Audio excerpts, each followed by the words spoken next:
Morning বন্ধুরা, কেমন আছো তোমরা? আশা করি সবাই খুব ভালো আছো। আমার আরও একটা নতুন ভিডিওতে সবাইকে অনেক স্বাগত জানাচ্ছি। কয়েকদিন ধরে তেমন ভিডিও দিতে পারছি না, তার কারণ হচ্ছে প্রচণ্ড ব্যস্ত আছি। ব্যস্ত থেকে বড় কথা, বাড়িতে সবাইকার শরীর খারাপ, একদিন জ্বর, একদিন এই করতে করতে আর ভিডিওই করা হচ্ছে না। তো চলো, এখন স্নান টান হয়ে গেছে, কাজকর্ম সব হয়ে গেছে, এখন যাবো কুকুরসঙ্গে ঘুরতে। চলো, আর বন্ধু বই নিয়ে বসেছে, উঠেছে অনেকক্ষণ, পড়তে গেছিলো, তারপর বাড়িতে এসে আবার খেয়ে দিয়ে বই নিয়ে বসেছে। আর সকালে খাবার টিফিনটা হয়ে গেছে তৈরি করা, পরে তোমাদেরকে দেখাচ্ছি কি রান্না করলাম। বাজে হয়েছে? কি হয়েছে? আমার রান্না তো সবসময় ওরকমই বলিস, বদনাম করিস আবার খেয়ে উনিস। তো চলো, আর বেশি কথা বলবো না, এখন গোপুসোনাকে ঘুম থেকে তুলি। সারাদিন পাশে থেকো। একটা জিনিস তোমাদেরকে দেখানো হয়নি, এই যে গোপুসোনার জামা তৈরি করেছি, এটা কালকেই তৈরি করেছি। কালকে দুপুরবেলা থেকে প্রায় সন্ধে হয়ে গেছে এই জামাটা কমপ্লিট করতে। তো এই জামাটা পয়লা বৈশাখের জন্য করেছি। পয়লা বৈশাখে তো আমার গোপুসোনাকে নতুন জামা একটা পরাবো। তো এই জামাটা কেমন হচ্ছে, এরকম জামা মনে হয় গোপু প্রথম পরবে, কারণ এরকম পুরো এরকম লাল পাড়, পুরো সাদার মধ্যে এরকম জামা গোপুসোনার একটাও নেই। জামাটা কেমন হচ্ছে তোমরা জানিও। এরকম ভাবে রেখেছি যে দেখাবো বলে। তো কালকে এই জামাটা পরাবো, আর এখন গোপুসোনা আগের জামাই পরবে, তাই তো। চলো, গোপুসোনার কাছে চলে এসেছি। গোপুসোনার জামার ড্রামটা সরাই, এই ফুলগুলো নিয়ে এসেছি, মার কাছ থেকে ফুলগুলো নিয়ে এলাম। কালকে তো নীল ষষ্ঠী ছিল, তো এখন আবার এই জায়গাটা পরিষ্কার করবো, ভোলে বাবাকে, গোপুসোনাকে ঘুম থেকে তুলবো। চলো চটপট কাজ করে নি।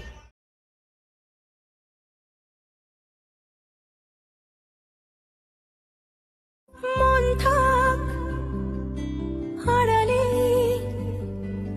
মাঝে মাঝে ছুঁতে আসা, জানি হাত বাড়ালে ধরা দেবে ভালোবাসা। তুমি পথে চেনো, পাশে আছি জেনো, আমাকেও সঙ্গে নিলে থেকে যাব তোমায় আমায় মিলে, থেকে যাব তোমায় আমায় মিলে।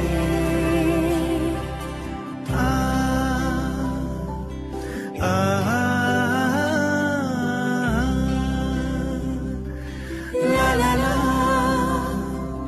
la la la la la la, যত দূর যায় চোখ পাশে আছি আমি তোমার। আজ নয় কাল হোক, কেটে যাবে অন্ধকার। তুমি অভিমানী হেঁটে যাবে জানি, স্বপ্নের সেই মিছিলে থেকে যাব তোমায় আমায় মিলে, থেকে যাব তোমায় আমায় মিলে।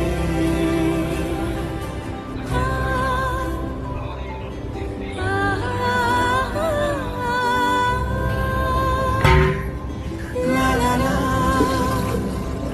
la la la la la la.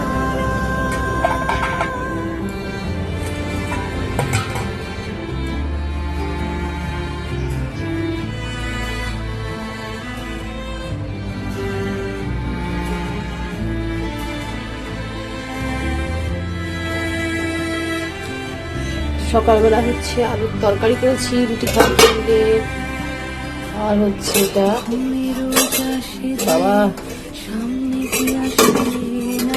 আলু ভাজা আছে কালকে, রাখার জায়গা পাই না, এখানে থাক। এই হচ্ছে রুটি, ঝটপট খেয়ে নেবো, প্রচুর খিদে পেয়ে গেছে। চা করেছিলাম, সেই চাটা আছে। চলো বন্ধুরা, তোমাদেরকে একটা জিনিস দেখি। ওই দেখো, একটা আর এইদিকে আরেকটা দুটো বেগুন আছে গাছে দেখো। আর গাছটা দেখো কত বড় হয়েছে, এখানেও ফুল আছে। কত দিন পর মানে এই গাছগুলোতে বেগুন হয়েছে। ভেবেছিলাম আশা ছেড়েই দিয়েছিলাম যে হবে না হয়তো, আর তো দেখলাম যে হয়েছে। ঝড়ে গাছটা পড়ে গেছিলো, গাছটাকে আবার এই যে বেঁধে দিয়েছি, এই গ্রিলের সঙ্গে বেঁধে দিয়েছি। আর ওই যে চাল ভিজানো আছে, ভাত এখনও চাপানো হয়নি, এখন রান্না হচ্ছে। এই যে মাছের ঝোল রান্না করে আলুগুলো এখন কষিয়ে নিচ্ছি। মাছ ভেজেই রেখেছি, এই যে মাছ ভেজে রেখেছি, আলুগুলো কষিয়ে নিচ্ছি।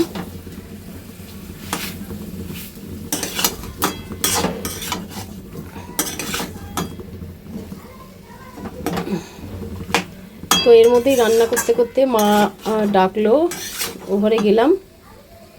হাতে গোপালের জন্য ছাতু ধরিয়ে দিল। ছাতু আজকে হচ্ছে ছাতু সংক্রান্তি। তো মা বললো যে গোপালকে ছাতুটা দিয়ে দাও। তো চলে এসেছি গোপালের কাছে। এখানে সকালবেলা যে খেতে দিয়েছিলাম সেগুলো তুলে নিয়ে পরিষ্কার করে নিয়েছি জায়গাটা ভালো করে। এখানে গোপালকে একবার দেবো খেতে। সেটা হচ্ছে এই যে মা হচ্ছে গোপালের জন্য ছাতু পাঠিয়েছে, ছাতু লাড্ডু। ছাতু সংক্রান্তি, আজকের দিনে গোপালকে ছাতু দিতে হয়। আমার মনে নেই, মাই বলল, গিলাসটা খুলছেও না। চলো গোপুসোনাকে দিয়ে দিই খেতে। গোপুসোনা ছাতু খাবে। আজকের দিনে প্রতি বছরই গোপুসোনা ছাতু খায়।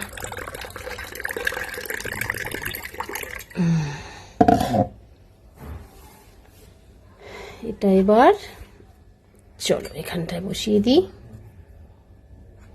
তুলসী পাতা দিয়ে দেবো।